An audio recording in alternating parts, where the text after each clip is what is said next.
Well, greetings and salutations, Internet. It's your old pal, Patrick Hamilton, coming to you once again from beautiful SeaWorld. This is the Kill by Kill podcast, where we are dedicated to celebrating the least discussed component of horror films, the characters. We're going to unpack all the gory details of 1983's Jaws 3D in the hopes that a SeaWorld employee's untimely end is just the beginning of the jokes we might make at their expense.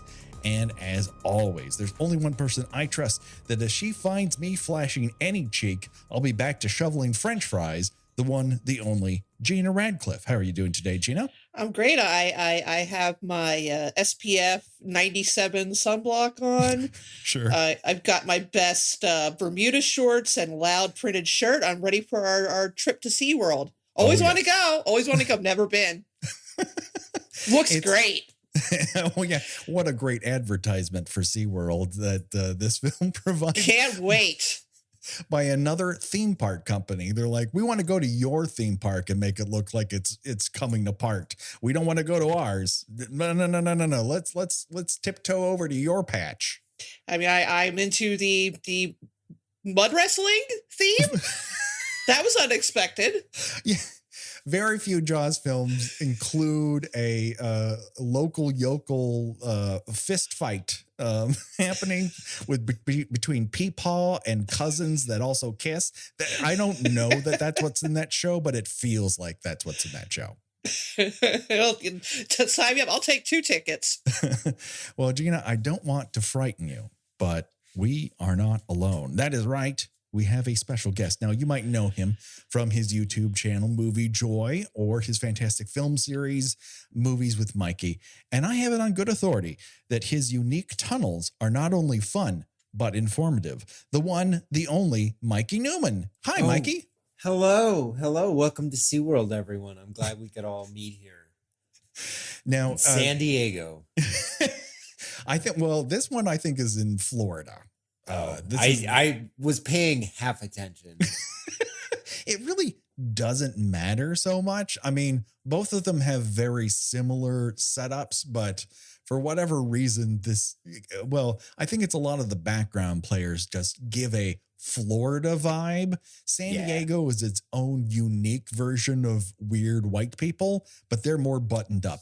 There's a lot of trucker caps and cotton OP shirts here.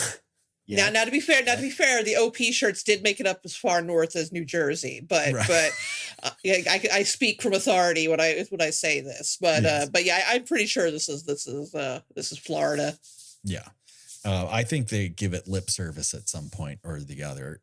Now, Mikey, I love what you do on YouTube. I think it's fantastic. I think you're one of the best film essayists that I wish the YouTube algorithm agreed. That was so cool for me. Well, I'm going to do what I can from my end to get more people to watch your stuff because I think it's amazing. I think you have an incredibly unique point of view. And it's why I waited until now to ask you, because there's no better piece of cinema to really unpack than the third Jaws film in the series. So my question to you is, what was the first time you happened to watch Jaws 3? Blockbuster Video, a VHS rental. And it was like years after I'd seen 1 and 2, one of which is a good film. And this one was like SeaWorld, and it's just all these like people running scared at the park. And I'm like, oh, people getting fucked up at SeaWorld. This is my jam. No one dies in this whole movie. Yeah, there's a lot of close encounters with sharks and very few I'm going to chomp yous in this movie. They're few and far between. No one is ever traumatized, even when they're bitten by Jaws Jr. technically, but that's a whole subplot. But no one is ever like traumatized at all. They just get out of the water and they're like, wow, I almost got turned into fish food. Let's get some pizza, brah. Well, that's one of my issues with the movie as a whole, and also the rest of the franchise as a whole, is these people, the Brody family, they can't stay away from the fucking water. No. They just can't. They've had encounter after encounter after encounter with, large predatory animals in the sea, and they just cannot. Everybody just kind of blows off the younger son's problems with the water. Yeah. Like, nobody tells him, well, why he's afraid of the water. He's afraid of the water. Yeah, well, you know how it is. No, maybe you should try explaining to people why he's afraid of the water and why somehow you're not. Yeah, that he personally, up close, witnessed multiple shark attacks. This is the same problem Mike has at one point. He and Bess Armstrong get themselves out of the water after being rescued by dolphins. And the first thing Dennis Quaid says is, "What was that?" Motherfucker, it was a shark. You've been here, Mike Brody. You've seen this. This is not a UFO. It's a shark. Yeah, because, if I had one, that close shark encounter, I wouldn't even shower again. I'd basically just turn a dirty peanut. I would. I just water, forget it. Just fly me out to Kansas, drop me off in the middle of a field somewhere, and I'll just live there for the rest of my days. My closest shark encounters were being a studio guide at Universal Studios Hollywood and seeing that carrot tooth pop out of the water, 5 times a day. I always wanted to see that. I'm so jealous of people who got to see that. That was like one of my biggest wishes when I was a kid. That still is on Earth. Really? The Jaws ride in Florida does no longer exist. I cannot state for certain that the Jaws ride in Japan is still there. That's the one I don't know. But I've been on all 3 of those. The ride where you're on a boat, infinitely better than just sitting on a tram and it tilting, 10 degrees south, and this very, very fake looking shark coming out of the water at I'd say 25 degrees, mouth completely open like Napoleon Dynamite. And just a water cannon going off near you. I would bet it's still more terrifying than a shark slowly floating towards a plate glass window. Very true. Just chilling. Gina, where was the first time you saw Jaws 3D? A long time ago, we had an episode in which we talked about the brief revival of 3D movies in the 80s. Correct, yes. This was the one I didn't see in the theater somehow. I saw Friday 13th. I saw Parasite, which I didn't think anybody saw, but yeah. But somehow I didn't see this one. I must have caught it on cable when it came, probably a year or 2 later. Mm-hmm. So yeah, I think I saw them in order. I saw this one before Jaws 2. Okay. So I didn't even realize that Jaws 2 was all the same characters, right. which again makes the whole, everybody's still, working in the water, coming near the water, vacationing in the water. And it continues in the 4th movie. Yeah. They're still working in the water. Again, I think we've encountered this a couple times. Like, we talked about Jaws 3D a little bit back then, and I told everyone this was a movie that I not only saw in the theaters once but twice, begged to go back. That was back when you could just go to movies and that was a cheap evening out. And I was enraptured with, like, this movie was everything to me. I loved Jaws. I loved Jaws 2. I had no taste. And that, combined with the sight of Bess Armstrong in a scuba suit, was just enough to throw me into a tizzy. And of course, we can't talk about Jaws 3D without noting my mom's visceral dislike of the film, constantly making fun of my enjoyment of it by stating that Bess Armstrong audibly kisses Dennis Quaid throughout the film. Not just kisses him, audibly kisses him. Mwah! Hi, honey, is half her dialogue. I think that's funny that is your mom's problem with this movie. Oh, it's like my mom's problem with Batman, because all of them take place at night. They're so dark. Like, when the fuck else do bats come out? It's like her complaining, I don't like Jaws movies because they take place in the water so much. It's like, that's just part of it. I assume both of you might know some of the background of the different paths that Jaws 3 could have been. Well, I know the whole Jaws 1 People 0 thing. Right. Jaws 3 People 0. Oh, right. Yes. That Joe Dante was going to direct. And the National Lampoon guys were in charge of writing.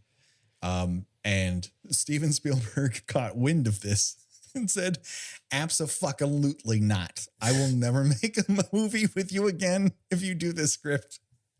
That's how scarred by 1941 he was. It's like, I can't even think of a comedy happening anywhere near my name. Please do not do this. That's fair. Those were words to live by, as it turned out. Yeah, I mean, a lot of us were scarred by 1941. And mostly him, as it turns out. Yeah, much so. Can I go to bat for this movie in a really strange way that I found out last night? Are either of you fans of the Buffy TV show or Angel or Firefly from back in the day?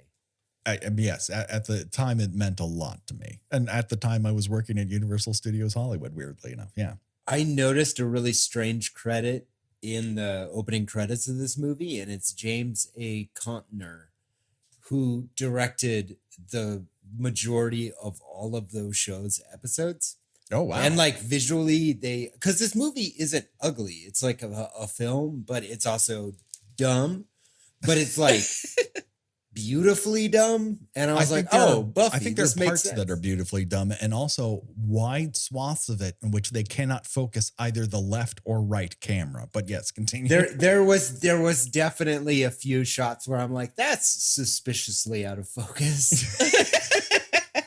Because back in the VHS days, nobody noticed, just drop it back at Blockbuster. Nowadays, I'm renting a 4K movie on Amazon or whatever. Mm-hmm. And you notice. Focus your camera, boys. Let's go.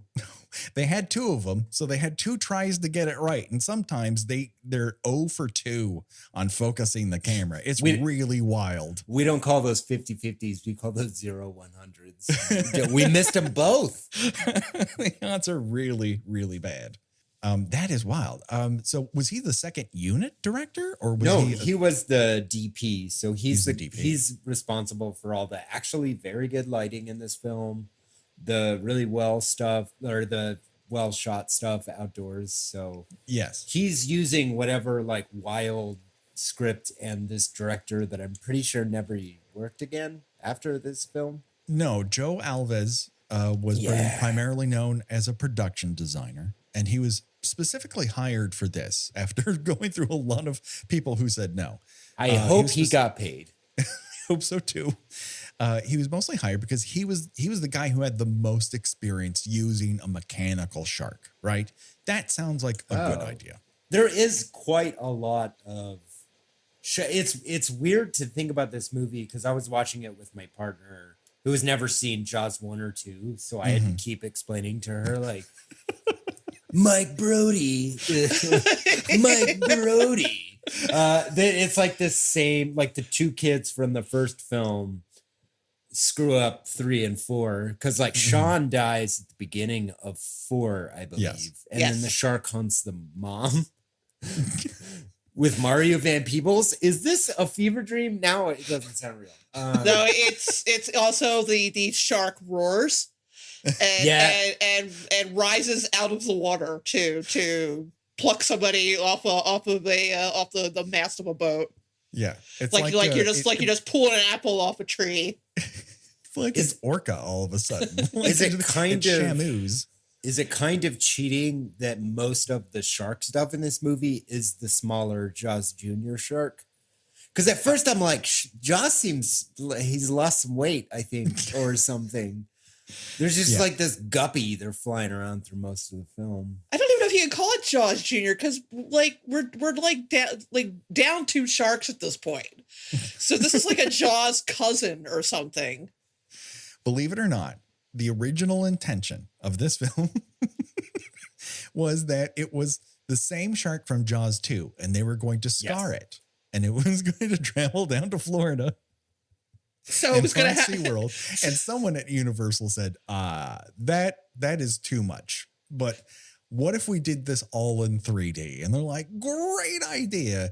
And So so the shark was gonna have like all these burn scars, like the Phantom of the Opera. Yeah, exactly. Wearing a half mask, playing an organ, insisting that one person can only sing his opera, the whole schmear. Oh, my kingdom for a scarred shark wearing a mask behind an organ. So, believe it or not, there was almost a second co-director on this motion picture. And when I tell you who this person was going to be, you're going to fucking freak out. It was almost co-directed by legendary editor Verna Fields. Oh, gee whiz.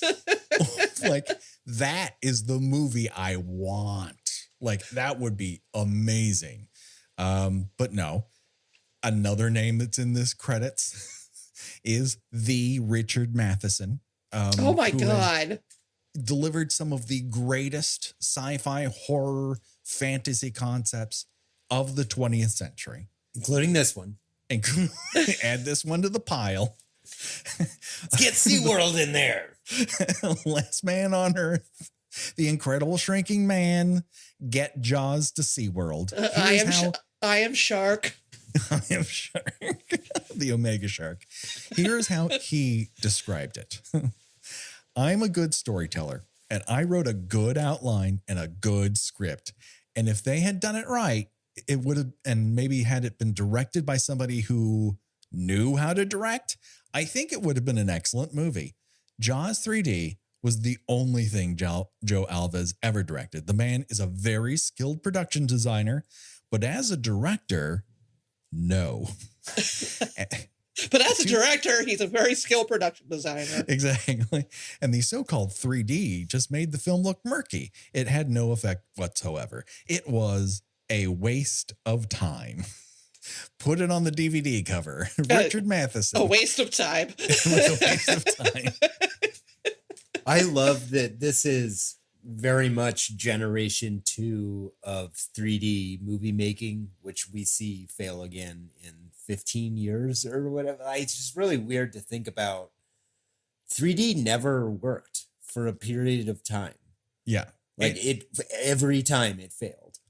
And I've always been a bit harsh because in the earliest iteration of our podcast, we went through the Friday the 13th franchise, death by death, character by character in the order which they died. We'd break films up into 4 to 7 parts just to get them all and give them all the time to shine. And Friday the 13th 3D has a lot of interesting idiosyncrasies, namely watching a guy eat dry peanuts and warm sunny delight and then poop. And then later in the movie, watching another guy poop. It's very fascinated with watching people poop in 3D, but it's so brightly lit in comparison to the first 2 films. I've always found it really weird. And then when Scream Factory came out with the Blu-ray set where they actually included the 3D version of the film, I'm like, oh, now I get it. Now you can actually see the planes at work. Now I know why it's so overly lit, because you have to see everything in order to see multiple planes at work. And that's a lot better. I can't say the same for Jaws 3D. How can I say that? Because when Universal released this on Blu-ray, an extra is Jaws 3D. That's right. Your boy's got a 3D TV and Blu-ray player. So I watched this and took notes with 3D fucking glasses on. Well done. Well done. Is the best part of this movie the Jaws 3D snapping credits? Yes. Yes, it is.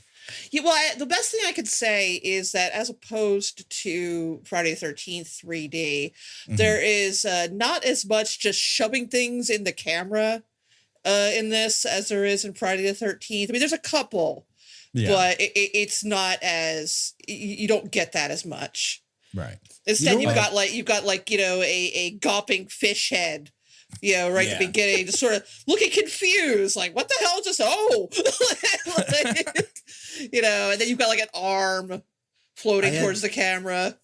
I had this weird thought while watching this movie, because Friday, part 3, 3D, Friday the 13th, Friday the 13th, That came out around here, but the whole movie, Jaws 3D, reminded me more of Jason Takes Manhattan, where it's like marketed after this idea that like, yo, in this one, Jaws is gonna eat SeaWorld.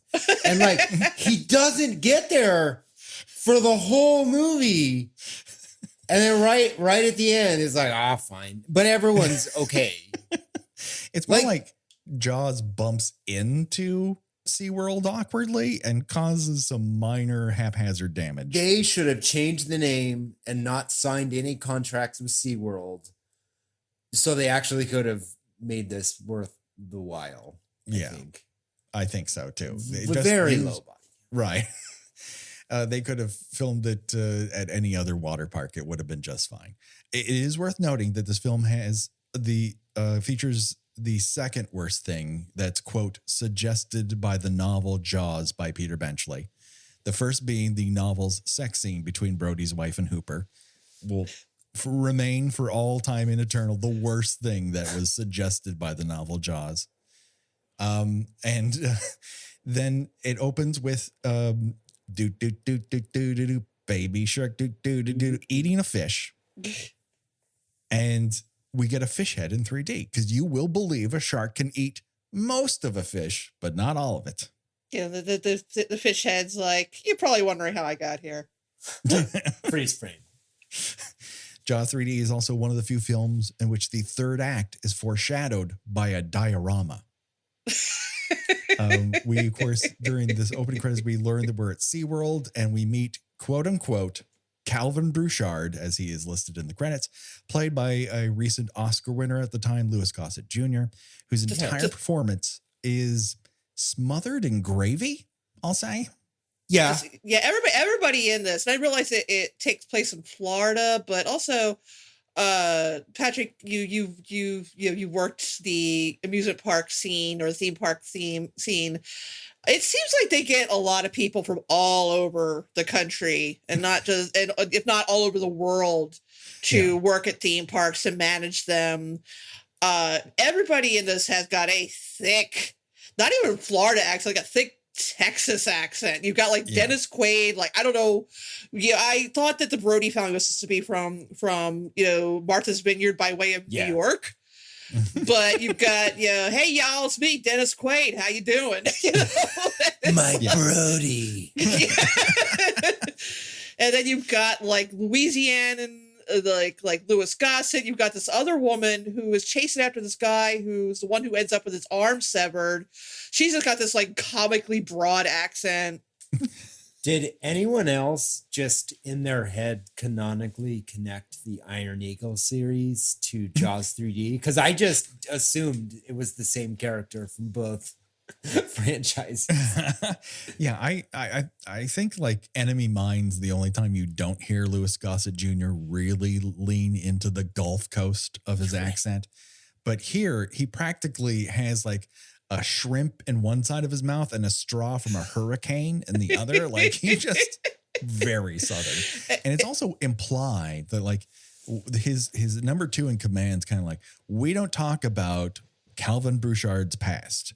It's almost as if he's supposed to be a kind of Donald Trump, which is weird because canonically in the film, Calvin has both accomplished something and paid his contractors. Damn. Just Does he own this? Is it possible for a single person to own an entire theme park? I think once upon a time, that was kind of what theme parks were. They were owned by or developed by a guy. Like the Six Flags in Texas, which do not Google what the Six Flags stand for, everyone. You won't like what you see.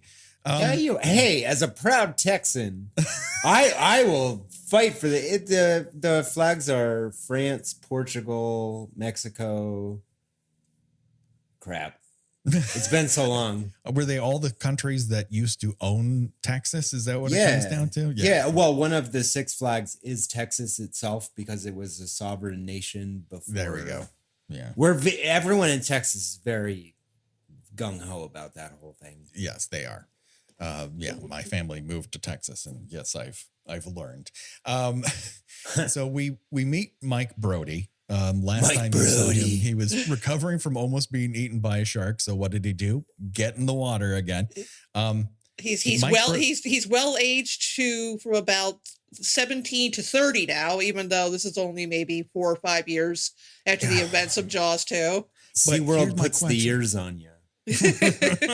Right.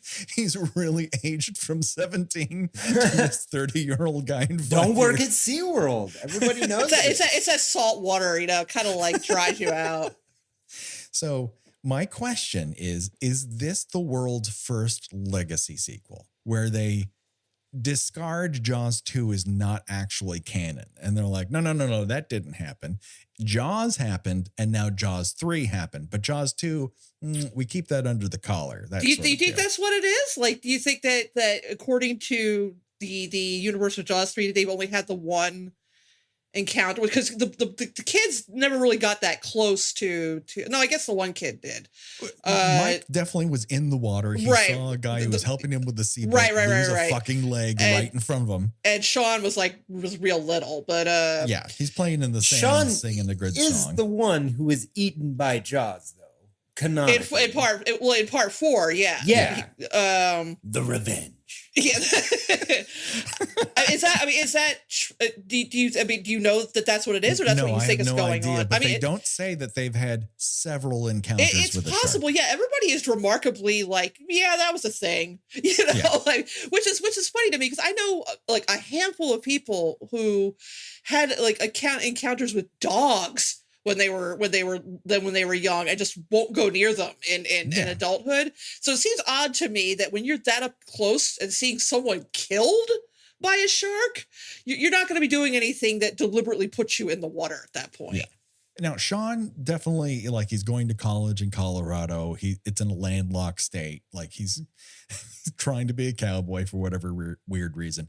But he definitely has a water phobia. Whereas Mike, who has like been almost swallowed by a shark, is like, I don't know, time for me to get on the Sea-Doo. Bye.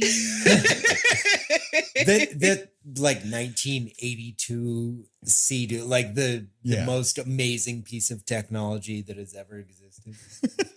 And listen, I don't need him to be a professional riding on it, but it gives the implication that this is how he gets around the park. So like you would know how to drive it by now, but he's very shaky. He can't manage that popcorn cart. I've never watched anyone ride a Sea-Doo side saddle. That was very strange. I was like, it's not a skateboard. He literally rolls the popcorn cart, Patrick. What do you want from him? Yeah, and I don't know how that happens. The sequence does not make filmic sense, but we'll get to that. There are entire sequences in this movie, and him riding away on the Sea-Doo is one of them, where it appears like no one has cleaned the lens of either the left or the right camera. And I know it's double the work, but like you knew this job was tricky when you took it. You have to clean the lens of both cameras and focus them. And this is not one of those circumstances. But lucky for us, there's two characters here that I think we can all say are the best. And that is Cindy and Sandy, the two dolphins that change motivations between scenes. They want out. They want in. Did this film pay their way into college? Maybe. We shouldn't blame them. They didn't ask to be in Jaws 3D, but I think they're pretty good. Yeah, all the sea animals are great in this. They're just fine. I could watch them for hours. I will say the size of the animal tanks are a war crime, but yeah. I love that they have the baby shark and like, basically a kiddie pool. with a hand drawn sign that says there's a great white shark here. Shark. Well, there's that part of the film where everyone at SeaWorld is like, yeah, man, we're gonna like drug this fucking shark and then we're gonna bring it back to SeaWorld, right? Brah, let's go, man. And then we're gonna stand close enough that we can look down at it in an open pool. Like it's a manta ray. It makes no sense at all to keep this, even though it is a baby shark, it needs a real tank. Like you are not doing best practices to keep this animal alive. I mean, we're not talking a Shark Night 3D ignorance of how marine life works and interacts and what kind of water they require and what their environment should be like for sustenance. But it is pretty funny that they have this poor shark in this wading pool for like a half hour. It's like, forget it. It just like dies. The one thing this movie has over Shark Night 3D is that someone who's already lost one arm does not wander waist deep back into the water with a trident and go, come on, sharks, come and get me. Like, that's not a fair fucking fight. Holy shit. I just had a flashback that we watched and talked about Shark Night 3D. Oh, God. No, we watched and I yelled about Shark Night 3D for 45 minutes. Everyone knows the best shark movie is Mega Shark versus Giant Octopus. This is well documented. It's just science is what it comes down to. Which is what that film's about. Hello. And of course, we're introduced to Catherine, played by Bess Armstrong, who sometimes is trying to play a character, and other times she's just on screen. And I can't tell which is which half the time. It's really weird. She's trying real hard to seem like she might be in love with Dennis Quaid. Yeah, the heat between the two of them could be reduced down to a warm Sprite. It's a tepid, forgotten about Sprite. Just a Sprite you left out on the counter, and then 5 hours later, you're like, oh, fuck, I opened a Sprite. That's kind of what we're dealing with here. It just tastes like lime now. All the lemons. Oh, no. How did they manage to erase the lime? We might never know. And then you've got the other couple who is, I do not remember the name of the actor playing Sean. I don't think he really did much after this. And then you've got a Back to the Future Leah Thompson. Yes. Who her way of flirting with someone is, oh, you have a phobia? Let me continuously try to force you to face this phobia. It is the rare reversal of have you considered my penis syndrome, where she is trying to get him over a psychological problem with have you considered my vagina? It's like, he's flirting via fear factor. Oh, you're afraid of bugs? How about we have dinner in the middle of this in this tank full of cockroaches? It'll be fun. Come on. You said flirting via fear factor, and my brain immediately imagined Joe Rogan trying to slam every piece at SeaWorld, and I died a little. I've died a little. I'm sorry. I'm the second body in this movie after the third. Well, we'll try to shove your soul back into your skeleton. Yeah, at the just bottom cram it of in the there. SeaWorld tank. And the way we'll do that is to introduce Philip Fitzroyce. Yes. That's right. He's half Jacques Cousteau and half Craven the Hunter, just without all the fur, I guess. He's half Jacques Cousteau. Jacques Cousteau's theory on everything was fuck them sharks. Fuck those tigers. Fuck that elephant too. I used to have a Jacques Cousteau t-shirt that said "Sharks, period, eat a dick." Eat a official Jacques Cousteau merchandise. Very cool. Very cool. You got Philip Fitzroyce's friend. Yeah, he's Jack. Jack is part attaché, part sidekick, and also, I assume, pan-romantic lover. I was going to say, I think that they're lovers because he is like weeping like someone is tearing his heart out of his chest when Fitzroyce is chewed gum to death. We'll get to it. He's like, no, come down. When Philip is introduced, we constantly cut back to Quaid and Armstrong. And if you want to know really what Joe Alvez's like cinematic voice is he parks them both in front of at center of frame with nothing but concrete behind them. And they both kind of vamp half-heartedly to nobody. And then a character enters the scene. It just, No, This like was supposed to be in 3D. it shows you like the lifelessness of the concrete prison they have surrounded themselves with. It's very symbolic, actually. Well, I'm glad we have invited somebody who can give this meaning, because for a movie I have watched, I shit you not, probably 10 times. Wow. I keep coming back to Jaws 3D. I took my son, who's now 11, when he was 8. It showed at the Arrow Theater here in town. Of course, longtime listeners will know that's the movie theater from 10 to midnight and Sleepwalkers. And we saw Jaws 3D on the big screen in a double feature with Ape, the movie in which the King Kong ripoff flips off the camera. That's like its triumphant moment. We watched Jaws 3D and we were all set to stay for Ape. And he's like, you know what? I'm too scared. I need to go home. I'm like, okay, sure. You know, we're not going to keep you out later than you want. If you're scared, like, it's fine. He slept in our bed that night. Jaws 3 rattled him that much. Wow. I saw Jaws at the same age, and I believe as much of a scaredy cat as I was, like I dreamt about it, like all I want to do is get in the water with Jaws for the rest of my life. Jaws is so cute, which is a thing my partner remarked on multiple times. Yeah. Well, Jaws he's is like, so cute. Yeah, when he's doing that little chill floating towards the window at the end. He just like he's just like vibing. He's like, gonna get you. Here I boop. come. It's like when you're playing with a baby and you kind of like, you're kind of like playing with your nose or like, putting a spoon towards him, like, here it comes. And everybody's just like slow motion. It's like, I'm just like, look at this guy. He's just coming so slow. Look at this sweetie. When he's coming, like he's just coming up to say hi. And just meandering. Yeah. Mikey's absolutely right. He boops that glass. He does. It breaks. It just explodes. In 3D.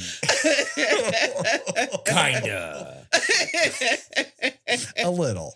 I will say that when Overman, the bodybuilder / welder, is out on the docks, just like, and it's the magic hour, like, I think that's the best looking shot in this entire movie. It is gorgeous. Yeah, there are a couple. I was thinking that there are a couple magic hour shots that are good. And yeah. You know what? I think this is a terrible movie, but it's terrible in a very charming way. Oh yeah. Then it's not terrible. If it has redeeming qualities, it's great.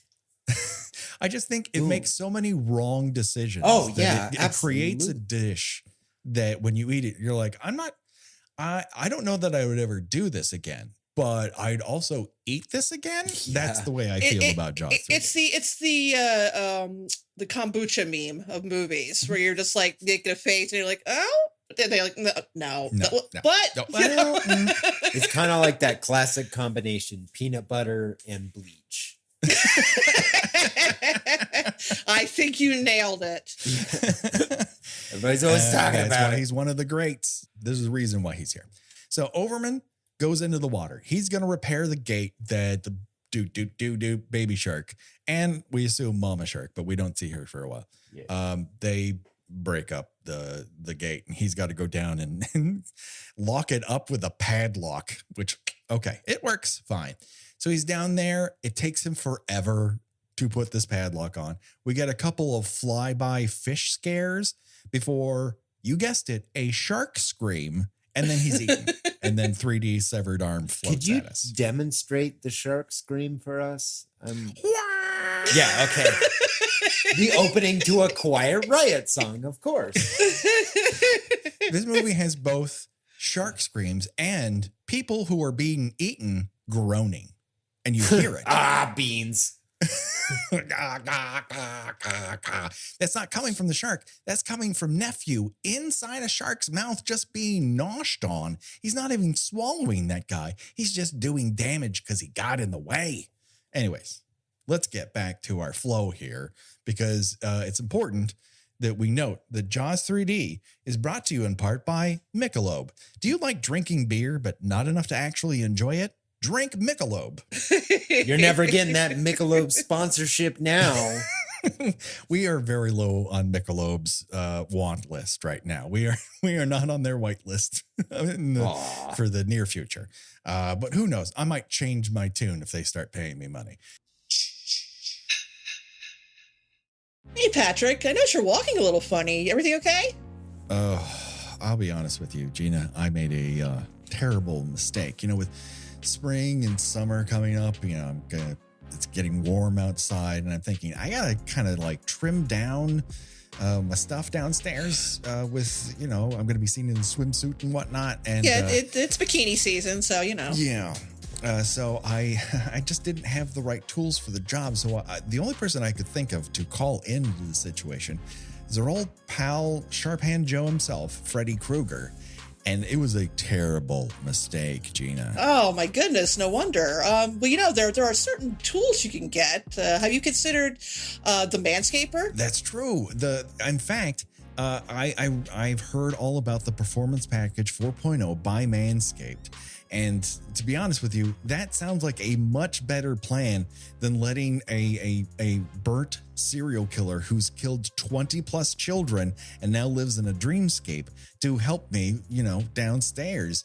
From what I understand, the Lawnmower 4.0 trimmer, it's like the future of personal grooming with its cutting edge ceramic blade to reduce grooming accidents thanks to its advanced skin safe technology. I love that I have all of this up in my head just to relay to you. And also, Freddy Krueger, he can get the job done, but can he provide you with some nice crop reviver toner and some deodorant for your undercarriage, if that's a thing that you are concerned about?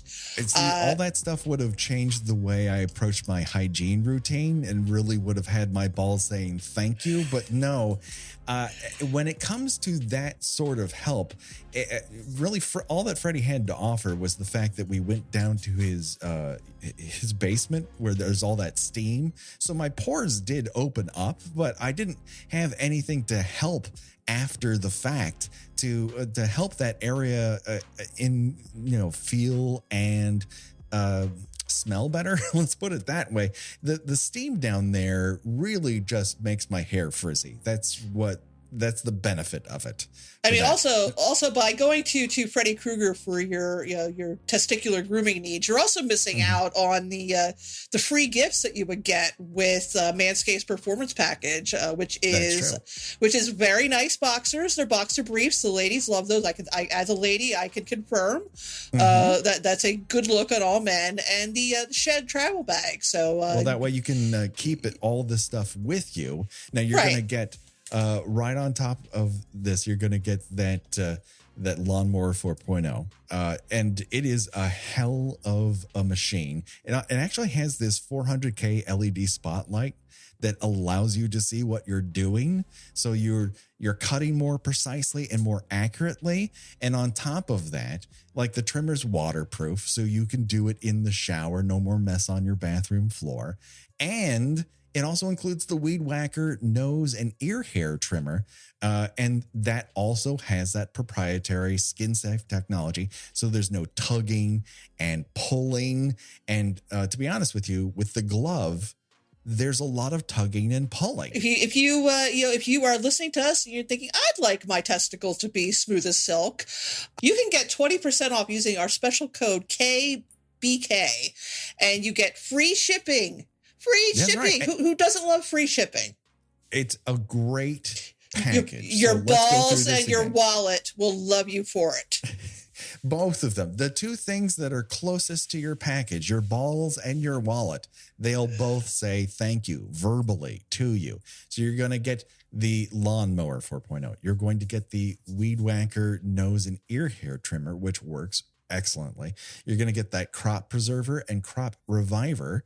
Both of those help that area look and feel its best. You're going to get a Shed travel bag to put all that in, and a pair of Manscaped boxers, which feel great, let all that area breathe. it's a wonderful gift, either for yourself or to that loved one who happens to own balls.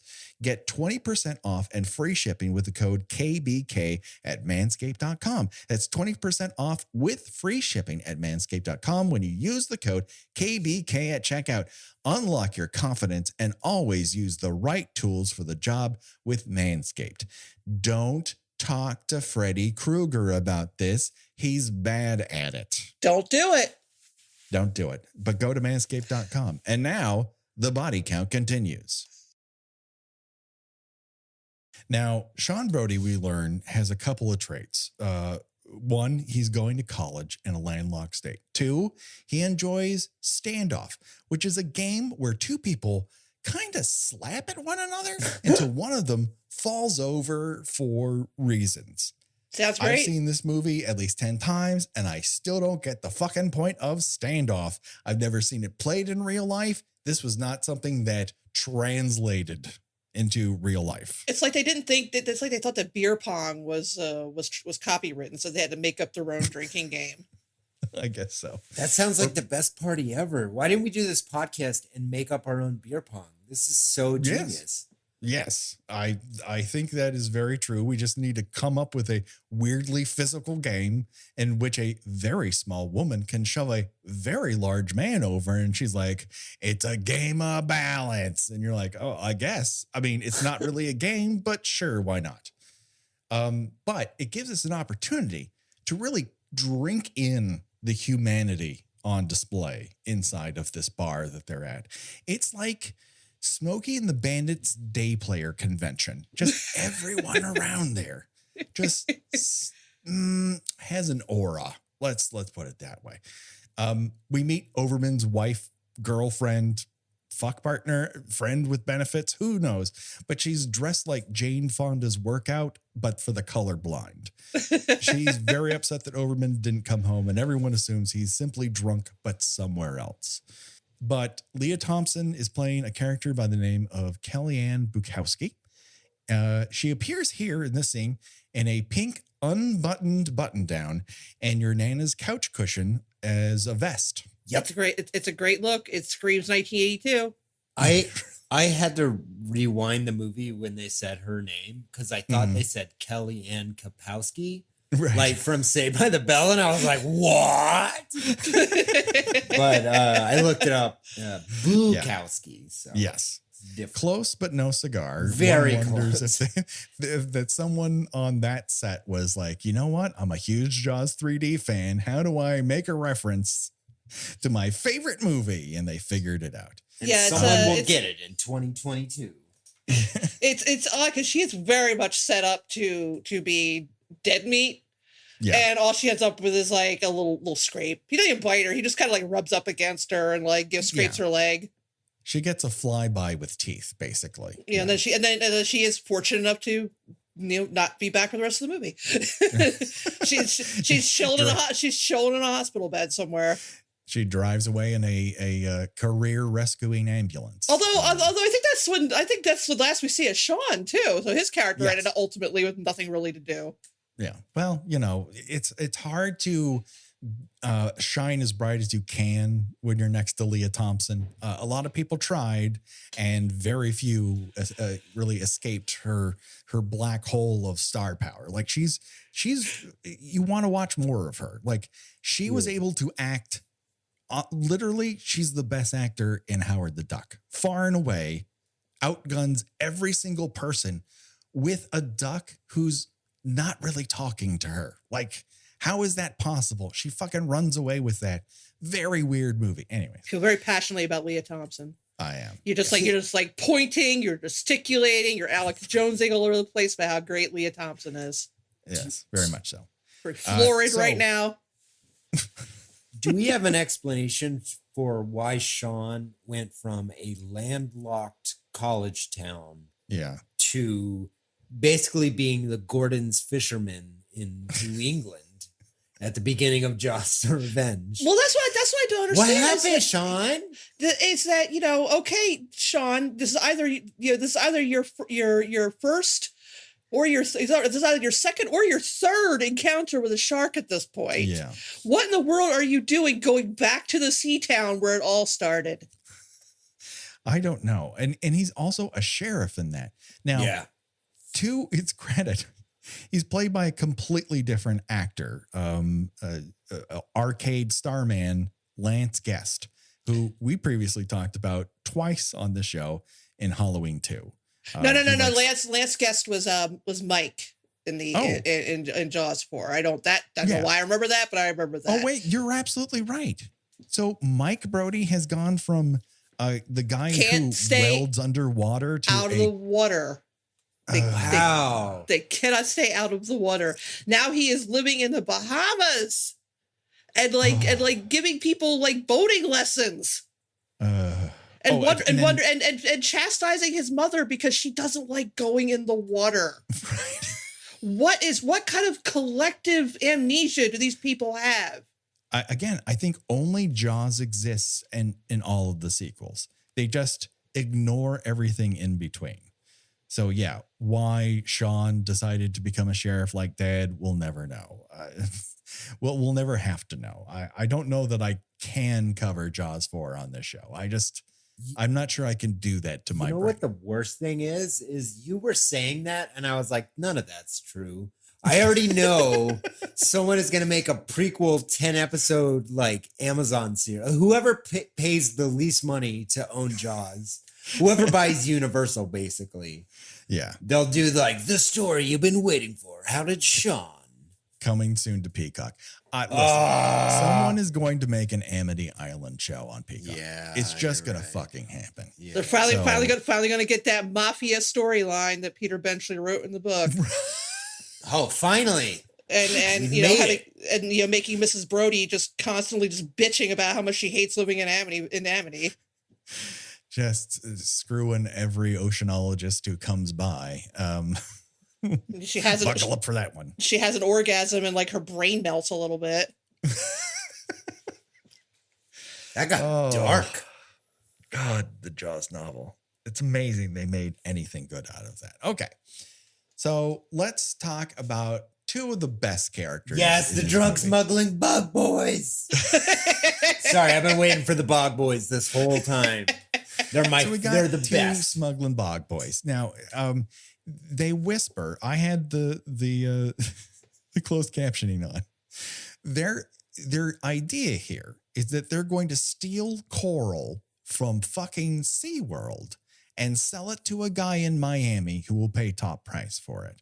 But I like Mikey's headcanon here that they're really bog boy drug smugglers because it makes more sense than these guys going to SeaWorld for coral. Like it hasn't been there for 150 years. I was going to say if that's natural coral at all, it's not. Yeah, I was going to say that's not going to be worth much. Is there a big secondary like black market for coral? I assume now because it's all dying. Right, I was going to say there probably is now, but not that's 40 years ago. What a mine tornado I just fell down. Oh no.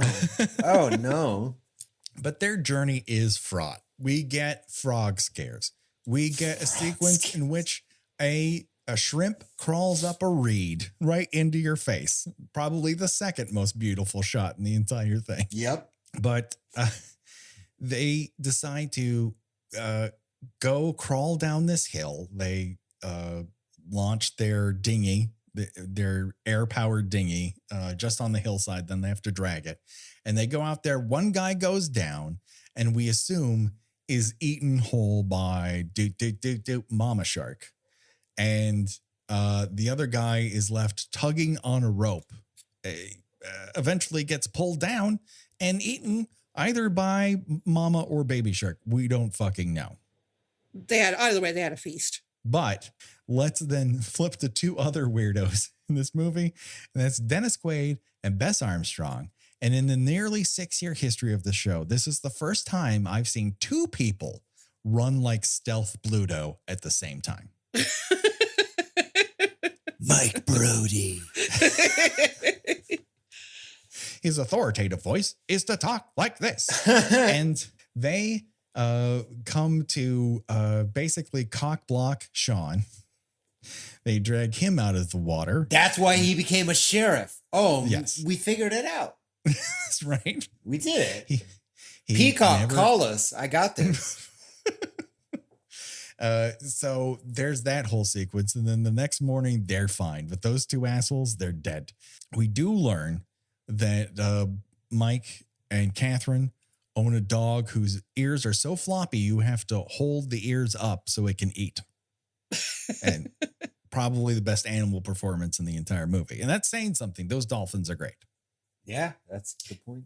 There's some sort of like subplot about Catherine is applying for a job somewhere, and Mike has a job and lined up in Venezuela. Yes. And they're going back and forth about who's going to leave with who for whoever's job, and it's really not all that interesting. No. And of course, because this is 1983, Catherine says, "Oh, I'll go with you to Venezuela," and like, "Oh, yeah, that's nice." She is. I mean, granted, I don't think she really agrees with the direction SeaWorld has gone with like preserving sea life over the course of this movie. So that softens some of the blow. And filming the deaths of animals to somehow promote SeaWorld. It's the turning point in the movie is the moment you realize that not only does SeaWorld not care about the lives of any animals, they don't care about their own customers. No. But we will get there. Yeah. First, I want to say, I can't tell you how disturbing that kitchen's wallpaper is in 3D. It is... If you want your mind actually melted, if you just have your eyes like slip out of the orbs that they've been placed in and just dangle below your chin, look at that wallpaper in 3D, you won't fucking forget it. That being said, Fitzroy shows up to orca rehearsal and he's like, "Hey, have you considered my aquatic penis?" to Catherine. And she's like, "I have, no thank you." And then we learn that there's a problem down at the gate. They take this 007 underwater sea-doo with the dolphins. They go check it out. And we get, you guessed it, a skeleton arm scare. But is that the arm from the gate technician that couldn't work a padlock at the beginning? That is set dressing for the Spanish galleon ship, actually. Oh, wow. Did we watch the same movie? I am so confused. Are you talking about the Goonies? What is going on? Yes and no. But yes, that is, they've given that fake skeleton a name, and it is a skeleton arm scare. Now, longtime listeners to the show will know one of our favorite sequences from Amityville 3D is when a recently burned skeleton tries to give the camera a hug. Yeah, it's like, ah! Like, what's inside? You get a skeleton scare, he screams, and then gives you a hug. It's great. Fantastic. 5 out of 5, no notes. This to Amityville 3D. This underwater sea-doo scene, like, it looks like something a little kid have like holding it like stuck to a popsicle stick and like just kind of putting it against like a watery background. It's like I said, it is charmingly terrible. It really is. The baby shark shows up and they are helped out by our two dolphin friends. My favorite part of the dolphin versus shark chase is when Catherine loses her grip on Cindy and calls for Mike as if he's going to, I don't know, A, hear her underwater, and B, just Aquaman back and do something. Like, Mike cannot help you right now. But Cindy does come back to get her and everything's fine. That's when they haul themselves out of the water and Mike goes, "What was that?" Like, fucking shark. You've seen a shark before. Your dad blew one up. You Smile, don't need you son of a bitch. He doesn't need to crack open an encyclopedia and look up the Shamu shark. Now I know what that is. Even if he hadn't had at least one personal encounter with a shark, I mean, he does work at a sea park. Yeah. So one would assume that the existence of a shark would not be puzzling to him. No. They kidnap sharks at this water park, which is also a weird admission for SeaWorld to make. It's like, we just take whatever the fuck we want. I mean, that's probably better than Philip Fitzroy's idea, which, well, I'll kill him we'll film it, and somehow it'll promote your park. and Calvin's like, yeah, great idea. Yeah. Welcome to SeaWorld. I'm going to be rolling in the Smile, you dough. son of a bitch. SeaWorld 1, Sharks 0. Oh, maybe we could breed them and start a spear your own shark exhibit. We also learned that Fitzroyce's backup plan is grenades. That's right. Chekhov's grenades are introduced in this sequence, which is filmed in the dead of goddamn night with no lights on these fucking people. Is that the one on the beach? They're on the dock and they're getting on that floaty thing, yeah. which has lights underneath it. But for whatever reason, it is the most unfocused scene filmed in the people in the front plane are out of focus. The people in the back are out of focus. Everything's out of focus. But also, like, my brain was like, oh, this is a day for night shot, all the night stuff. And then, like, when you realize it's from 1983, you're like, wait, did they really shoot in no light with 35 millimeter? I just don't think they knew how much light they needed to throw on the situation. At least a flashlight at this point, probably. I mean, in comparison, like, of the 3D movies of the time, Parasite has the same problem. They don't have enough money to have enough lights, but Right. Jaws 3D has enough money, and they just simply forgot to order them or turn them on. Whereas Friday the 13th is like, no. We're going to film on an Aerosmith concert stage, but Aerosmith isn't here. Just throw all the lights, all the lasers, all of it onto these actors, and at least you can fucking see them. That's and here. genius. It really is. So I don't know. You should never be in a situation where your escape plan is grenades, is what it comes down to. No, but he's courteous enough to hold on to it even after death. True. He's got a death grip on it. Now, Mikey, when you were like, is this day for night? I think this is really a circumstance of this film using the Universal Studios Hollywood dive tank. It is a giant circle that's in the middle of the backlot. It's just north of 6 Points, Texas. You're heading towards McHale's Navy Lake, which I'm not sure exists anymore. And it's just this giant tank. Like, did you ever see The Shadow? Yeah. Oh, yeah. Okay. Alec Baldwin? Yes. So there's that sequence where, like, they're trapped in a tank of water and the door opens and they come out on the concrete. That's the Universal Studios dive tank. Okay. So they built this fucking thing after Jaws, when they like went back and they're like, oh, we have to do this head scare. And they did it in a pool. I think Verna Field's pool, if I remember correctly. They built this so that they would have a space on the lot where they could film underwater. It's surrounded by windows. And that's why you can kind of see the reflections of windows in some of these shots, because there's two fucking cameras and they can't avoid them. That's why anytime you see a bunch of gray blue, that's the dive tank. They capture the shark by putting it sleepy time bye-bye juice inside of it. They also use a crossbow harpoon gun as a callback to Jaws, but they get it. And everyone goes, yay, all of our problems are solved. We have a live shark. There's never been a great white in captivity. I'm sure we'll do better. Spoiler alert, they don't. Yeah, I like when Bess Armstrong tries to explain why they can't keep a great white shark in captivity, and they're just like, bah, that's all right. We're not going to worry about that. That's somebody else's problem. What do you know? What do you know, marine biologist? Yeah. So cut to 12 hours later, and Brody walks into their behind the scenes tank where they're just walking this great white shark who's at least killed one person that they know of.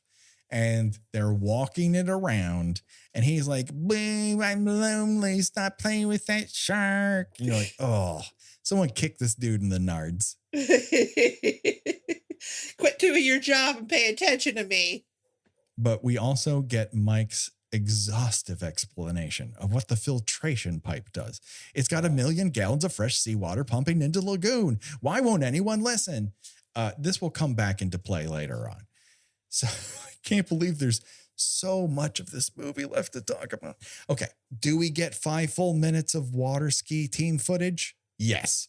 Oh yeah. course we do. This is the promotional reel for SeaWorld. Right. Where you've got like, again, the mud wrestling, which is interesting. For some reason, there's like a hillbilly theme.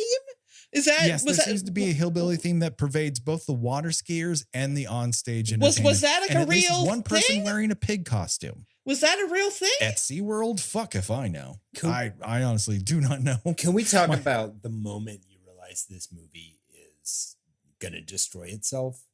It's Sure. right at the beginning when we meet the water skiers originally, and then like Jaws swims up right behind him, and you're like, all right. Because I was ready to write down like 11 bodies at the beginning because I had to count them. I'm like, all these people. You started a movie with pro water skiers doing pyramids, and Jaws don't even get them. Yeah. Like it just swims by and it's like, oopsie, I swam too fast. Beans, I did it again. I mean, who are your favorite water skiers? The Go-Go's video for vacation, the hee-haw honeys, or the two dudes that are like, yeah, like high-fiving each other. I imagine if we recorded in person, Gina, this would be us before every film starts. Like, yeah. Yeah, let's do this. Let's spin around in midair with water skates. Just high fives for days. I gave up cocaine and this is my life. Just kidding, it's 1983. We are so high right now. We made SeaWorld Jaws. Who cares? Like, and then you flip from this panacopia of SeaWorld entertainment to 2 mermaids who are standing outside of the entrance to the Undersea Kingdom, and one of them talking in real time, the other one ADR'd within an inch of her life. And from what I hear, this is an incredibly complex set of underwater tunnels. It very much is. I mean, it looks, absolutely straight to me, but what do I know? It just looks like you walk in one end and go out the other. Yes. Well, you go to a hub and then you either take a left or a right. And that's how you enjoy it, supposedly. And maybe you'll be pressed up against a glass window while a corpse is rubbing on it.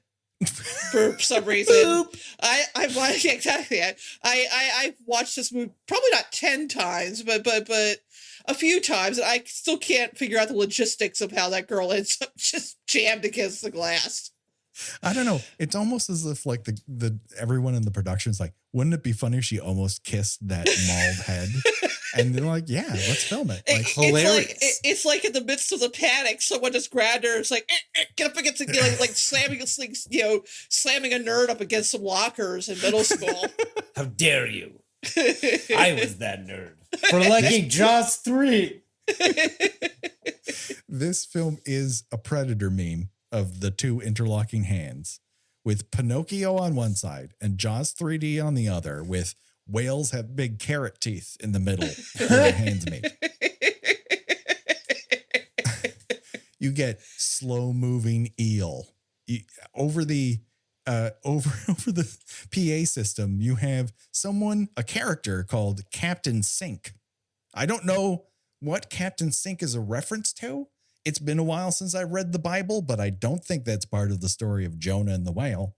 But anyways, that's I Captain don't Sink's Funhouse. There's any captains in the Bible. I'm going to go ahead. I don't know. There might be. There's a Pontius, I think. This is where we learn that the shark is on display. And so Bess Armstrong dives into the water, and the master of prop work that she is, the shark has to turn over and go, I'm dead. Here's my belly. But it's not going to do it on its own because it's just a big piece of rubber. So Bess Armstrong, right in front of the camera, both of them actually, just laboriously turns over the shark prop. Yeah. And it's like, oh, it's dead. And then, so that's one dead body. It's just a baby shark body, but still. So we got 2 now. That's good. My favorite part of that when she's going to kiss the Overman head is that someone just before the actual corpse pops up says, "That looks like a butterfly." No, it doesn't. It's a fucking fish. The fish does not look. There's no butterfly-looking fish on display in this window. What I also think is funny is when they're in the tunnel and like a kid looks up, she says, "Daddy, look at the big fish," and everybody starts panicking. like is that what you're there to see? Oh yeah. So I still don't quite understand why the facilities manager of Mike Brody needs to check Mike corpses. Brody. Sorry. I do like his very realistic reaction of looking like he's just about to hurl over that corpse. Yeah. Again, this is a movie where they had the opportunities to do take twos and they just decided, why? There's a lot of it. And his faux throwing up is kind of like, well, that's a good start. Maybe the next time we go for, I don't know, something a little more realistic. Why don't we, Dennis? But someone in the back's like, we don't have enough film. Yeah. Like, all right, moving on. I love the idea that the Jaws 3 crew shirts say Jaws 3 crew. And on the back, in quotes, it says, got it in one. Because that's what the director would always shout. We got it in one. I forgot my line halfway through the line.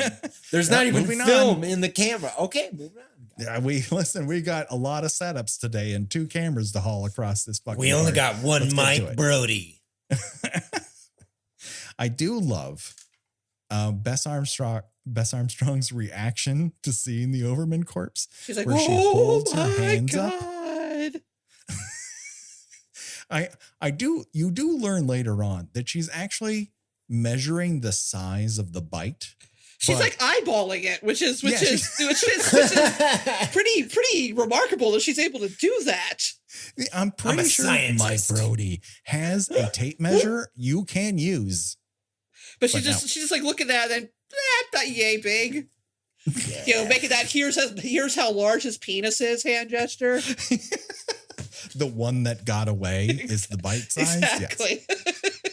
Yes. Calvin makes a marine segregation joke that I did not appreciate. This is the first time I've noticed it for whatever reason. I don't think I noticed it. I don't remember that. What was that? The bubble screen is what keeps the sharks in that section in front of the bar. The sharks do not like the bubble screen.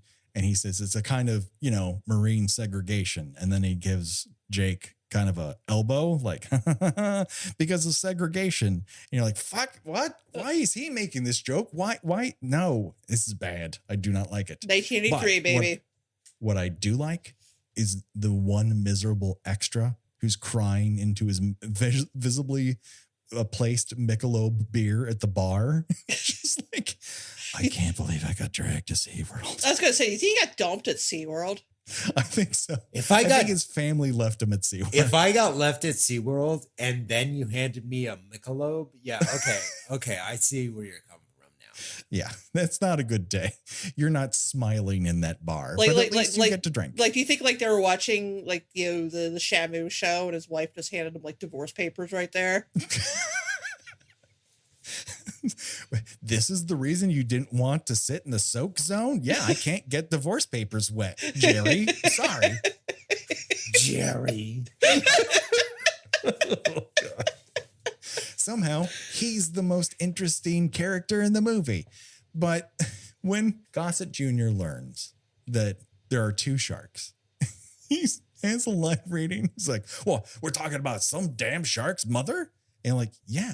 We're talking about some damn shark's mother. There's 2 fucking sharks. And then one of them goes, Martha. And then the shark goes, why did you say that name? and he's like, sharks have moms. Oh, okay. I missed how they determined that this was in fact a mother and child pairing. Yeah. Is this based entirely on the fact that the one shark was smaller? I guess. I mean, sharks don't necessarily pod together, but like Bess Armstrong just like, it's his mother. Like I was studying this shark for months and I've determined that it was born this other shark. Like, how did you know that? Right. That the smaller shark have a tattoo that said mom on it? Shit, that's a good on idea. one fin. Write that down, guys. Let's put that in the movie.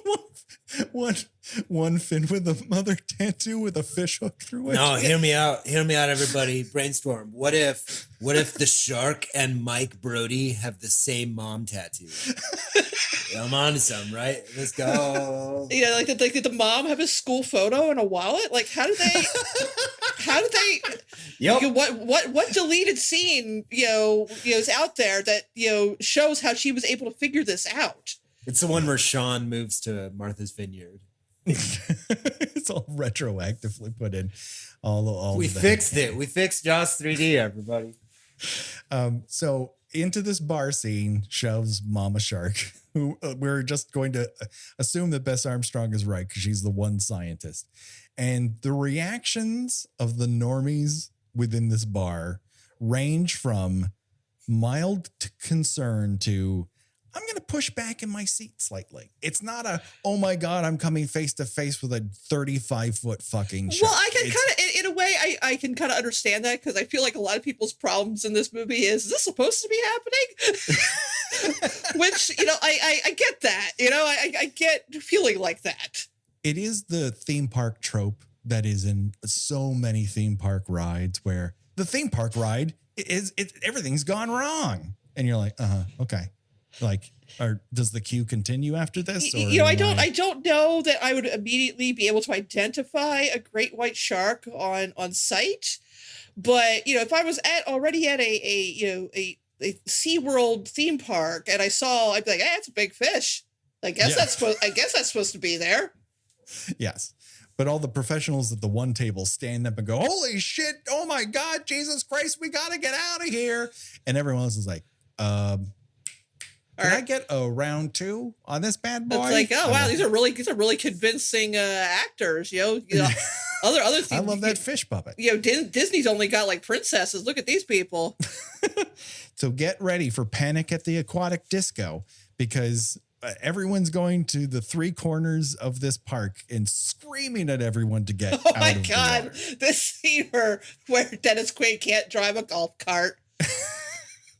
He rolls a fucking popcorn golf cart and then can't rolls out of it. I love because there are Shamu strollers in his way, and somehow he turns into where this Shamu strollers are, but doesn't hit any of them, and then rolls it over like he's in a fucking Dukes of Hazzard or the A-Team. It's fucking wild. Both of which are very popular when this movie came out.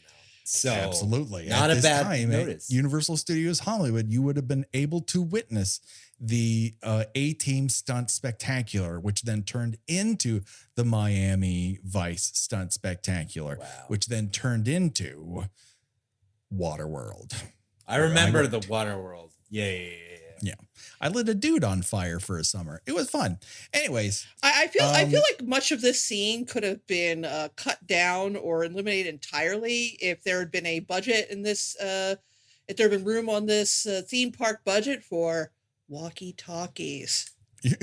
Exactly. It seems like a lot of the running and screaming could have been reduced by simply saying, hey, could you clear everybody out of the water? Thanks. Over. Calvin makes a fucking phone call that says, here's what I need you to do. Listen up. I need you to shut down all the shows and all the rides and all the attractions, herd everyone out the exits and lock the gates. And everyone hears this and goes, okay, like 15 minutes? Let's give it 15 minutes. And meanwhile, everyone else is running to every corner of the park yelling, get out of the goddamn water, and no one listens to them. Here's a lovely one-taker for this.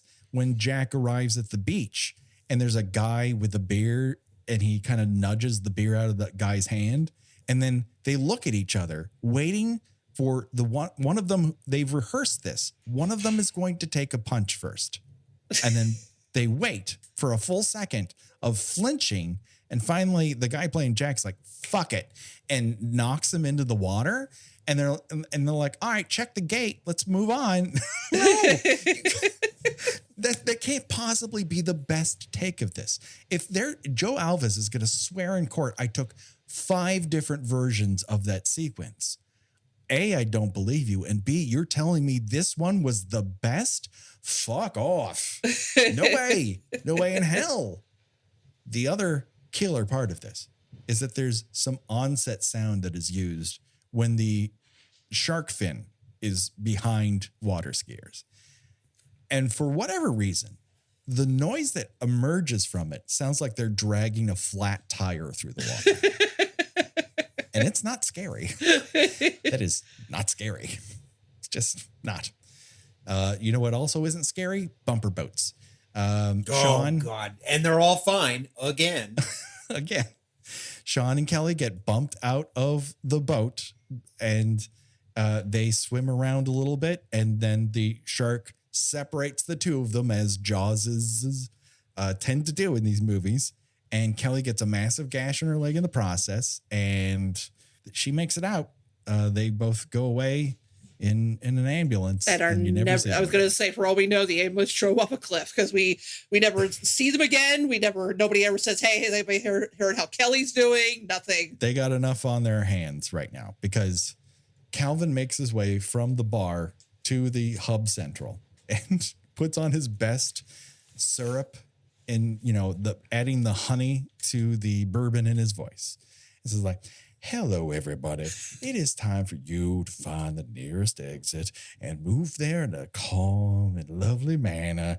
And then just all shit breaks loose, because the Jaws bumps one of the tunnels, and the tunnel's like, too big for me, y'all. I got to burst out. And then a whole group of like 25 people gets locked into one of these junction points by the pressure doors. Can we go up to through their this? waists in water? Because SeaWorld makes the decision that these people are not savable. Lock them in. And SeaWorld put this in their SeaWorld movie, that actually there are circumstances where we will kill you to protect capitalism. We don't like to use the word expendable with our customers, but we will if we have to. I will admit that part of the things I learned at the 3 different theme parks I worked at was like where to put the dead bodies if there's a mass casualty situation. So that got dark. It's just the truth. Now, they do explain very briefly, as all hell is breaking loose, that if they don't close those doors, the lack of pressure will make all the tunnels collapse all at once. So they've at least put them in an area in which they're semi-safe, and they can rescue them if they repair the damage to the tunnels. But all of which is not communicated to the people in the tunnel. They're just no. murdered. They can be seen and they can be heard, but you cannot talk to them. That is the rule. Also, because for some reason they have a lack of, communication equipment. They don't tell the tour guide this either. This poor tour guide who is the best character in the whole movie. I mean, she's a saint. I was going to say she's just a center of calmness. She's like, all right, we're just going to wait. Try not to breathe too much, because we only have a limited amount of air. Yeah, now you don't work at SeaWorld. Don't talk to me if you want to live. Like, that's where I'm at. Like, don't SeaWorld me, ma'am. We're locked in a tunnel. She has no idea what's going on either. Good, but shut up. But she's trying to tell these people everything will be fine. Just stay calm. It's just like, lady, I don't know what kind of Valium you're on, but I want some and I need some. SeaWorld. No one has kept their present, their person like in control under pressure, like that SeaWorld tour guide. I hope there should be a candle with her face on it that you light at night to keep you safe. I hope that she like runs like a what they call Reiki clinic now somewhere in Sedona, maybe a nice crystal shop. Yeah. Yeah, she does not want to get back in the water. She's the one who learned her fucking lesson. Meanwhile, the hero, really the secondary hero of this group of people, is the one guy walking around in a t-shirt that reads, "Let a gargoyle sit on your face." Literally funnier than the entire film. The whole film is second. And you're saying, to but that. Patrick, I want to own that. You can. It's the top of our T Public Oh, wow. section. Someone else has created it, but we're featuring it because I don't want to take coin away from somebody else, but it's let a gargoyle sit on your face. Apparently, this was an advertisement for gargoyle sunglasses. This was a real fucking thing. Yeah. That makes sense. It's way funnier when it doesn't make sense. I am right there with you. I'm sorry that I Googled it, but you know what? I had the after. Let's just tell everyone it's an official Hunchback of Notre Dame merchandise. It's a perfect t-shirt when your mustache rides, 25 cents shirt is in the wash. If you're a federal bikini inspector, but you want to take the day off, this is for you. So, yeah, if you're wondering if Catherine would give up her career for Mike, she would. Perfect timing. That happens. Mike Brody. The plan is now for Fitzroyce and Jack to use themselves as human bait to lure Mama Shark into the filtration pump again that pumps 1 million gallons of seawater into the lagoon. And that will distract the shark from Mike while he welds the patch in place to get people out of the Undersea Kingdom. So we have Fitzroyce and Jack. They spread some chum in tiny little plastic bottles, which they then drop to the floor of SeaWorld because that's what you need at SeaWorld. The shark just wanders towards them, mouth agape, never closing. And they're like, oh, okay, we got our plans in motion. And the next thing we see is Fitzroyce pulling himself by a fucking rope through this chamber and filming at the same fucking time as this 35-foot shark that's been able to catch up to people water skiing behind a motorboat. And he's like, one arm will do it, baby. And then wouldn't you know it, the rope breaks because I think the script said it. I think there's a wall that says close up. The line breaks! Exclamation point. Yeah, there's no rational reason for it to break. It's just something that fucking happens. So he goes through his standard operating procedures. All right, what's your first thing you're gonna do? Break out a shark stick, poke it at its nose, and it's like, achoo, what else you got? And he's like, oh, hold on, buddy. I got something for you. You're a giant shark. How about I beat you in the face with a flashlight? And the shark's like, I don't care. And he's like, uh-oh. And then he kind of just crawls inside of the shark's mouth. Can I tell you that when I was a kid and I saw this death scene was very upsetting to me when I was a child. Yeah, it's the scariest thing in the whole fucking It goes on for so long. But like, you know, when I watched it an adult, I'm like, okay, he's just gumming him to death. It's like a chow. It's like a chow. It's like a cow chewing its cud, but it's a guy holding a grenade inside of a shark's mouth. Fitzroyce has ample time to swim out of the shark's mouth and several opportunities, and he just doesn't. He just can't get it together. He just gets lodged in his mouth like a peanut butter sandwich. A better movie would have more directly connected the Jonah and the whale element of this to this death. But this is Jaws 3D, and we don't have time for this. We spent all of that on the hoedown sequence with a woman inside a pig costume. So this is just got a jump cut to Fitzroyce being dead inside of a mouth. And his sidekick / lover hysterically sobbing over his death. Yes, he's definitely affected by this person he knows and maybe sleeping with on the side.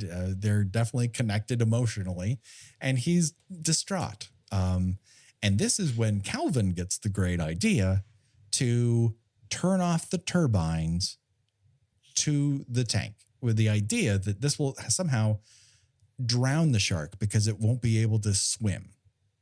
But it turns out the shark can swim and stay in one place. Crap. Because it's got like a fucking helicopter ability, and it's able to swoosh its gigantic tail hard enough to break open the gate, but not move forward. And I'm not really sure how that's possible, but beep, beep, beep, the shark backs up Like someone in the Universal Black Tower, they had a big meeting like, well, Jaws 3D, how are we going to make this scarier? Like, you know, he caught up to a water skier in the last one. He got blown up by electricity. The other one got blown up. And there's that whole orca sequence. Like it's really scary. What are we going to do to up the odds here? And the guy's like, oh, I got 3 words for you. SeaWorld backing up. And we're like, all right, sold. Yeah, done. Here's $65 million. Sign Do this here. right now. Yeah. And so luckily for us, the rescue dolphin rangers come and warn Dennis Quaid and Bess Armstrong, who are both out in the ocean in the lagoon fixing the tunnel, and they managed to do it in time. And then the shark shows up and again stops, just reaches the end of its track and stops. And they're like, "Ooh, better swim away from that. He can't move anymore." And they get away from this giant shark. The hub opens up that repressurizes that tour guide once again, complete sight, and they all wander away. And so you're like, okay, all right. Okay, we're okay. We're inside the central computer hub here, right? We've rescued the people. I think we're okay. And this dawdling model. I love it. Of the I great love white it. shark. Might be my favorite shot of any movie ever. Just this, like, like a pool floaty in the wind. Hey guys, just what's going on? Just hanging out. gently approaches. Boop. How you doing? How you doing? I'm a shark. Hello. Just comes by to say hi. Just hanging out with my boys.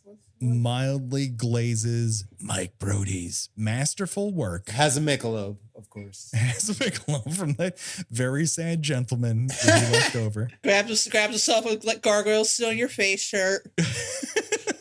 And explodes the entire hub. My favorite part of this is perhaps when Dennis Quaid in slow motion yells, "Shark." Oh yeah, the slow motion, like Shark. Yeah, no fucking shit. We can all see it. It's a Oh fucking wow! window. I forgot.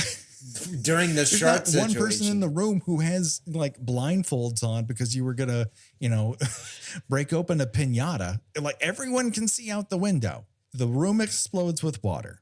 The lab lady, who never gets a name, she passes out or gets electrocuted. I'm not sure what happens to her, but Calvin swims away with her under his arm. Where to? We will never know.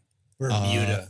It was wild. Nephew, who's like, it's a bad idea to turn off the turbines, he's crunched. is crunched. And that's where we hear groaning noises as he's crunched. You go, he doesn't have air left in his lungs. He's underwater. It's just, he can't breathe, everyone. Anyways, you also get crunching noises because why wouldn't you? Catherine tries to put on her air reg in her mouth over her mask. That's a rookie move. Scuba 101. I was gonna say, is that not going to lead to like a lot of water in your lungs? Well, yes, it's a very awkward thing. Also, you can fill up your mask once you have your reg in your mouth. Like that's the first thing you do. Put the reg back in your mouth, and then you can get all the water out of your goggles, your swim mask. That's how you do it, everybody. The shot of the shark shoving itself inside the hub back and forth, maybe the sexiest thing in the movie. And this movie features a wet Leah Thompson. I'm just saying. There's sort of a crude eroticism to it, isn't there? Yes. If you're into puppet sex and the puppet sex involves a sea hub and a great white shark, you might have discovered something might have awakened in you if you watch this movie. But good news for all of us. Fitzroyce's arm still clutching the grenade is visible, and Mike points it out for both Catherine and the audience. And then what happens is like a minute-long sequence in which Mike attempts to pull the pin in what feels like the world's hardest carnival game. Well, Catherine just kind of like angers the shark on the other side, like, you can't get me. You can't turn right, but I'm right here. Does this bother you? Am I bugging you? Make a face. Finally, Mike manages to pull the pin, and Catherine and Mike then hide under a desk underwater as Mama Shark explodes, including separate animated pieces of its jaws floating towards camera. No, not floating, flying towards the camera. That's true. And then they freeze like it looks like a souvenir picture frame from like Cape Cod or something. They do freeze on the bones, but I have to point out it is a lower jaw and a spine. Oh, is it? Yeah, okay. And I was like, that's the two bones that are left of Jaws is one jaw and a spinal column. Yeah. Well, one wonders if Joe Alves, although he participated in the filming of both Jaws and Jaws 2, if he actually watched the finished product. Probably it's not. Very weird. Now, is the that's weird. Its stopping is weird. Other elements that are slightly odd. Does this explosion sound also feature a layered thunder noise that sounds exactly like the rocket ships from Buck Rogers in the 25th century? Yes. Deep cut. Also, does it feature random rain stick sounds? Oh, sure. I mean, why do one thing right when you can do many things wrong? This is Jaws 3. And then, Mike and Catherine swim to the top of the Universal Studios Hollywood backlot water tank and then surface in Florida. And we learn that the dolphins are alive. And we get the only movie in the Jaws franchise that ends with a triumphant fist pump. Yes. As Don't You Forget About Me plays in the background. Yeah. Don't you? Sharks wearing a duster coat. And that's just who we are. A guy who welds. Judd Nelson plays a fish Jaws. Scientist. Louis Gossett Jr., lab lady, and dolphins. A pair of vaguely gay English lovers. Oh boy, oh boy, oh boy. So that just about does it. Let's play everyone's favorite game, Choose Your Own Deathventure. And that's where we decide, of the deaths portrayed in this motion picture, which one would you choose to die from and why? Up for bid, we have eaten by a baby shark and have come out the other side a decapitated fish head. Or you could be eaten by mama shark and get your arm severed off. You can be gummed to death by mama shark, or eaten by mama shark after you give very good advice and you're not listened to by the boss. And so, Mikey, you're our guest, so you get to go first. Weren't the drug smuggling bog boys all eaten in one go? Like, yeah, we don't really know how they're eaten. They're eaten off camera, so yes. True. But she ate the whole boat, so that to me feels we never see their bodies again. Right, so that seems like the best way to go, other than crawling into the shark's mouth for minutes at a time, which seems suboptimal. I feel. But here's the deal, Mikey: your family's still on the hook to that guy in Miami who's paying you top dollar for coral from SeaWorld. Okay, that's you're not coming out of this clean. Like, you might have died off camera, but there's still consequences.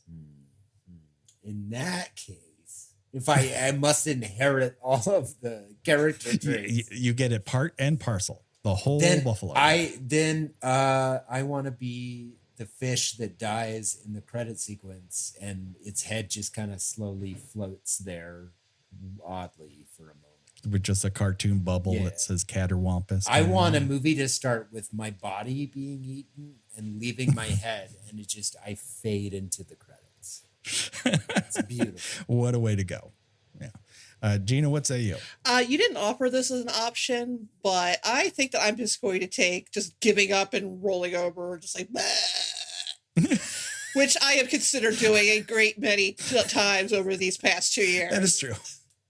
In a tank that's too small for you, having Bess Armstrong flip you over on your tummy, just gently swimming me around. I mean, that seems all right. She seems like a nice lady. Seems like a good way to go. I agree. Yeah, it's relaxing. Yeah. People feel bad when I go. I think I'm gonna take eaten by mama shark severed arm, because at least then I get to witness a shark scream in real life. So yeah. Check it out. Check that off your bucket list.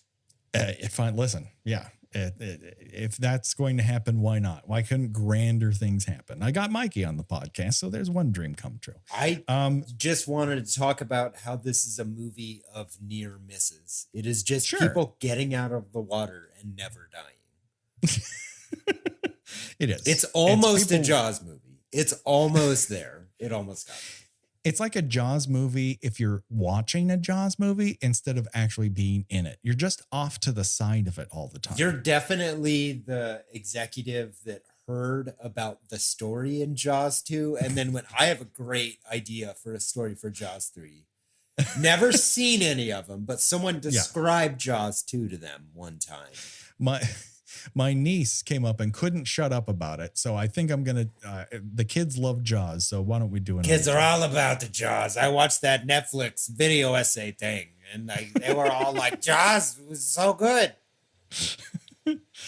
Speaking of YouTube essays that are so good, Mikey, tell everyone where they can find all your stuff. Wow, that pivot was incredible. You can go to youtube.com/filmjoy, which is our positive film channel. Where we don't like try to be like silly. Well, we do try to be silly. I don't know. I'm so bad at pitching our thing. I guess what I'm trying to say is being mad at movies is so 2018. So like, why don't you get into film criticism? That's like, here's some things in art we appreciate. Yeah. And that's what FilmJoy is all about.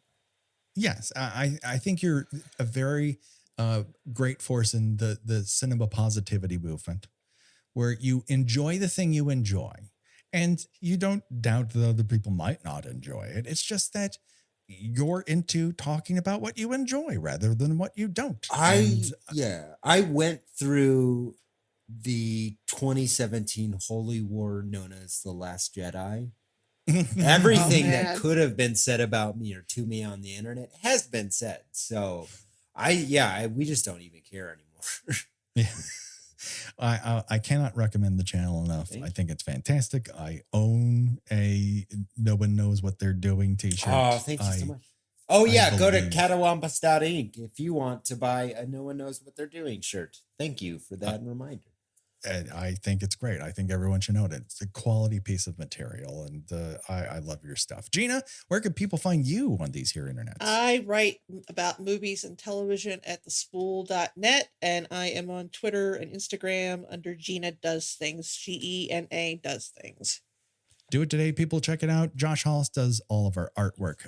Revenge Body. Go to bandcamp.revengebody to find our theme and all the remixes. They do great stuff. We're on Twitter. We're on Facebook. We're on Instagram. We have a Patreon where we've found the good sides of the Halloween series up until Halloween 6, and that kind of broke us. But good news. Halloween H2O is coming up, and we're going to see LL Cool J lick his lips through the whole movie. Yeah.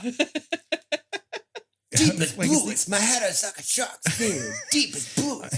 It's the only Michael Myers movie with a lot of LL Cool J content, so that's got to be great. Listen, we tried to make the most out of Paul Stephen Rudd, but he was not served well in that film. Let's just come out and say it. That it just about does it. But don't worry, folks. Animal Attacks April will continue. For myself and Gina and Mikey, bye-bye, everybody. Bye. Bye.